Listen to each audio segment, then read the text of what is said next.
Hey there, Aubrey. How's everything? I'm great, Lindsay. How are you? Good. Aubrey, question for you. You ready? All right. Yes. All right. So when it comes to housework, things that need to get done around the home, do you feel like you do your fair share? Ooh, yes, I think so. My partner cares a lot more about our house being tidy. So he really does more of the tidying all the Okay. time. But I really do try to do my fair share. I'm like doing the dishes. I'm Yeah. often making dinner. But Yeah. you know who doesn't do their fair share? Who's Our that? kids. Oh, I yeah. need to Chores. assign them chores and then make sure they do it. Often I just do it because I know I'll do it more quickly Right. Or it'll I'll get actually done do it. and you want it to get done. So you're like, I'll just do it. Oh, geez. Yeah. Right. Tricky. They get away with not doing very much. Love it. Well, this is going to be a great topic today because I think this is an IELTS topic that all of our listeners will be able to relate to.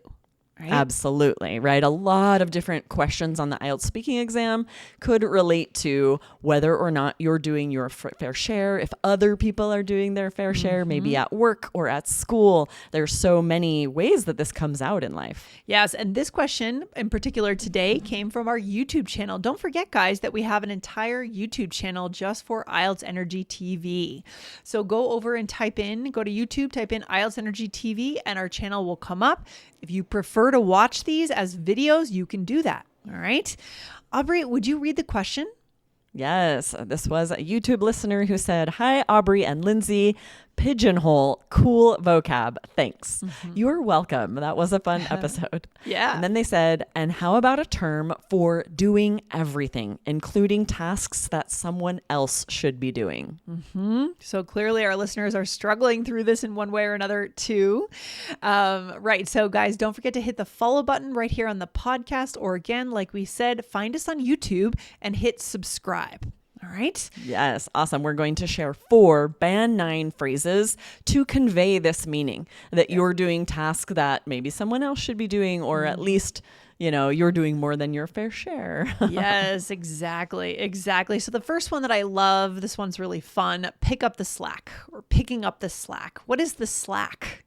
Right? It's tasks, responsibilities that have been neglected. Maybe Yeah. someone hasn't done enough. You're trying to keep things running smoothly. So you have to do a little bit extra. And that extra is the slack. Yep, that is the slack. I like this because it's very native and natural. I think this would also be a rare phrase on IELTS. I just have a feeling it's not being used very much. Definitely, right? This is Band 9 because it's not as common. It's very idiomatic. And if you want like a mental image to remember this, it really comes from a rope that has slack, rope or string or something that when it's not taut, when it's not tight, there's slack in the rope. Yes. And when you stretch it tight, then there's no slack. Yes. And we use this idiomatically to talk about extra work that needs done. That's the slack. And I'm going to give an example here. When I was a kid, my dad started working night shifts and my mom picked up the slack, helping us with homework and bedtime routines because those were the things that were left over that he couldn't do because he was working, right? So she did that. Exactly. Yeah. Yeah. Okay. So if you're asked about, parental duties at home, maybe on part 1 or even in part 3, how parental duties should be shared in a society, this would be perfect to talk about which parent has to pick up the slack if the other one is working full time. Yeah, really interesting. Really interesting. And what's the second one, Aubrey, for today? All right, this next one is doing all the heavy lifting. Yeah. So if you imagine literally, if you're moving and one person is moving all of the heavy items, the couches and Yes. heavy boxes of books, they're doing all the heavy lifting. We use this idiomatically as well. It means handling the most difficult tasks. Yep. I remember in graduate school, I remember very clearly a moment when my professor assigned this essay that everyone knew or thought was going to be hard because it was like the kind of thing that's talked about across the classes. The class before, the year before says, oh, that essay is really hard. And then I remember him saying, this is not heavy lifting, folks, right? Meaning it's not hard, but it actually was really hard. Oh, that's so funny. Yeah. And I've used this recently when we were planning a party and no one was giving ideas. And I'm like, okay, I feel like I'm doing all the heavy lifting here, guys. That's a fun one to somebody use. else pitch in. Yep. It's a great one to use. And I love, it's kind of an analogy. It's a metaphor. So interesting in terms of language. And I think would get you that band 9. in terms of Yes, vocab. could be so useful if you're asked about school or work. And you could share, just like yours, in group assignments at school. I always ended up doing the heavy lifting while others contributed minimally. Many of us have been in this situation at school, and this is a way to answer that using really high scoring vocabulary. Yes. And then shouldering the burden. This is really saying something is landing on one person, right? So when that one person takes on the responsibility more than is fair, right? Exactly, right? And this comes up everywhere in life as well. Maybe in part 2, if you're asked to describe a friend, you could say after her father passed away, she shouldered the burden of supporting the family while her siblings were still in school. So this means she's taking on that responsibility. Yeah, and usually we see this if there's 2 siblings, one will tend to often be the one to take in the parents. From what I've observed in my life, I've seen that it's often the daughter that will tend to take in the parents as they're getting older. Not always, but I see that as a pattern, and I wonder about that sometimes. And that brings up a really interesting thing about this phrase, because burden has such a negative connotation that, like, if my parents heard me refer to them, like if I was letting them move in with me and I said, I'm shouldering the burden of letting our parents move, that would be hurtful. No, you would never say that to them. You wouldn't say that, right? Because burden, like we'll use this idiomatically to mean like any difficult task, but no one wants to be called a burden. It's the kind of thing you might have a conversation in an argument with your brother or something, right? In private, but you would never say it to your parents. Exactly, right? So you could say this to the IELTS examiner. I'm shouldering the burden of my, helping my parents as they age, but you wouldn't say to your parents. No, you would never say that. Yeah, be careful. We got to be really aware of the words that we're dropping and who's around, who's within earshot, as we say, right? Okay, taking on the lion's share is our last one. I hope our listeners are writing these down if they want to band 9. Yes, absolutely. Take note of all of these idioms. They are high scoring. This means to do the majority of the work, to take on the lion's share. So that animal, the lion. I'm not sure exactly where this comes from. I wonder if lions, if there were like a bunch of animals around, the lion would take more of like the kill. I imagine they have like a bigger appetite because they're a bigger animal. Yeah, it's interesting. I have no idea. It's a good question, Interesting. though, right? What about that sample sentence? Yeah. So maybe if you're asked about a holiday, you could say, at Thanksgiving, my grandma always takes on the lion's share of the cooking, even though everyone offers to help. I think she doesn't trust any of us in the kitchen. Yes. Nice. I love it. These are all just incredibly natural and native. They're kind of like native secrets that if we employ on the test, we will score high, at least for vocabulary. Right? Absolutely. These are very high scoring. If you find yourself about to say, doing more than I should have to, or doing a larger portion of the work, have these in your back pocket to use one of these instead and boost your vocab score. Love it. Love it. Okay, Aubrey, we are back from break. It's time for a sample answer. Yeah? Yes, we're going to have Lindsay answer a speaking part 2 answer. So I am going to time you. Yep. We'll give you the full 2 minutes. Yes. Normally, you guys, if you are aware, before IELTS speaking part 2 questions, you usually have 1 minute to take notes and think about your answer. Okay. So during that minute, you want to think of maybe these idioms if you're able to apply them, right?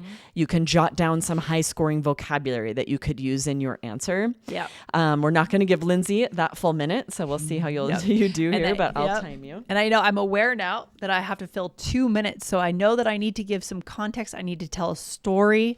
I need to build this out a little bit more versus if I were just answering a part 1 question, right? Exactly, right? Rather than that 3 to 5 sentences in a part 1 question, you need that full 2 minutes. This is a really good strategy to tell a story, give the background, make comparisons, how something used to be and what it's like now. Yes. And if you haven't been told, if the examiner hasn't told you to stop yet, don't summarize your answer. Keep sharing details. The examiner will let you know when you hit that 2-minute mark. Okay, let's do it. Let's go for it.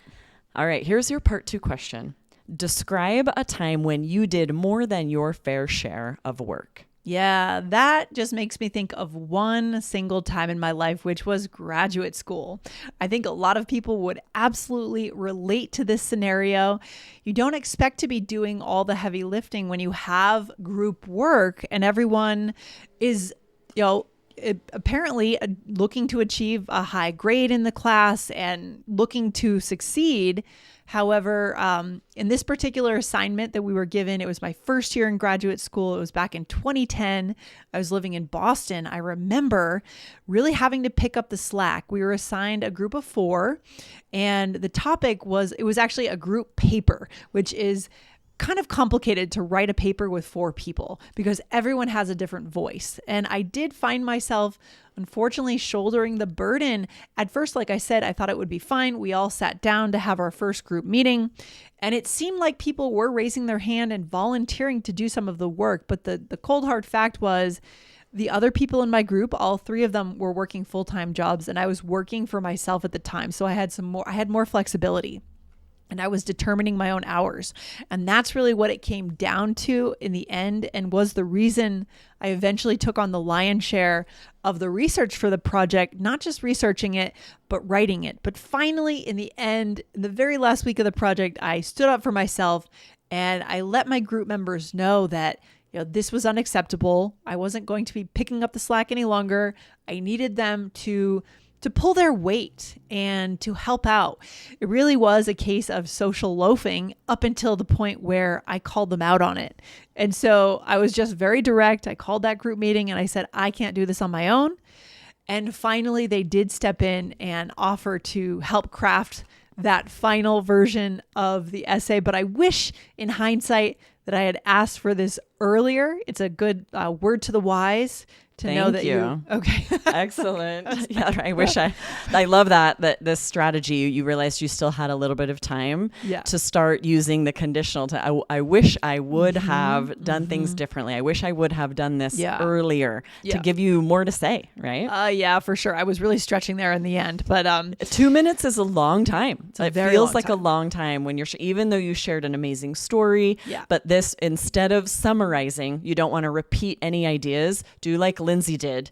And this is a great thing to say what you would have done differently if you could go back. And that's also giving you a chance to show those impressive conditional tenses. Yeah, it's kind of this idea of the lesson, right? The lesson. What is the lesson that we got from this experience? I love that as a potential template we can have in our minds. Right? Yeah. So this is interesting. You were able to use all of the phrases that we shared today. And what I especially want to highlight is the verbs and the grammar tenses you used with them, because this was really impressive.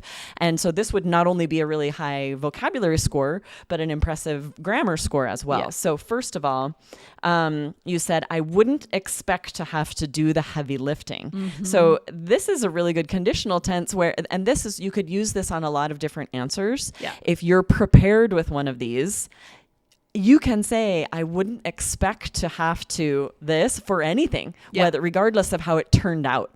I didn't expect it to be that way. I wouldn't expect to have to do this. Right. It gives a new dimension to your answer in a sense. And it also gives you that chance to increase that grammar score. Yeah, absolutely. And flexibility, because no matter where your answer ends up going, you can share what you wouldn't have expected to happen. Really interesting. Love that. Okay. So then when you said, I had to pick up the slack.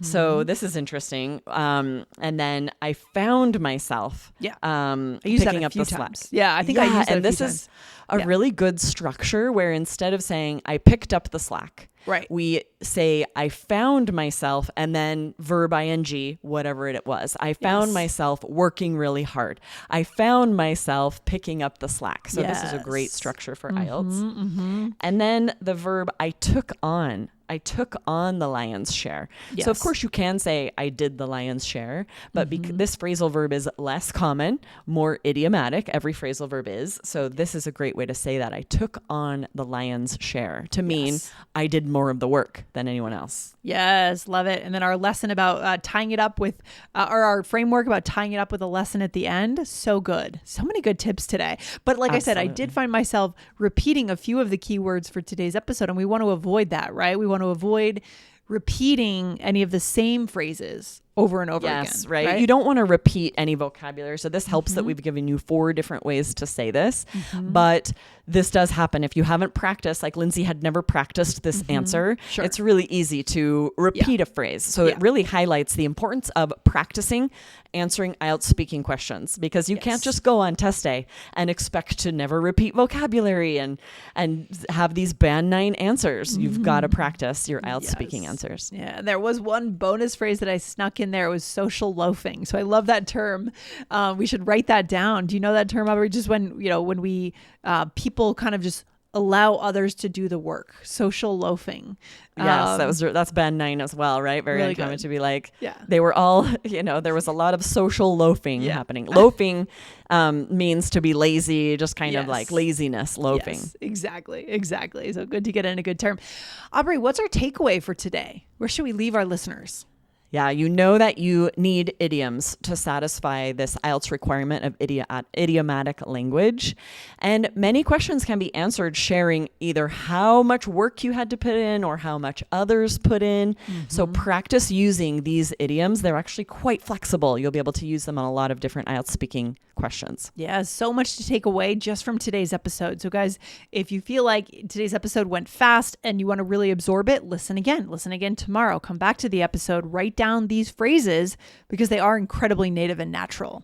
Yeah, absolutely. Have them ready. Practice using them so that you can use them on test day. Yes, 100%. All right, we'll see you very soon, Aubrey. Have a good one. Awesome. See you next time. All right, bye.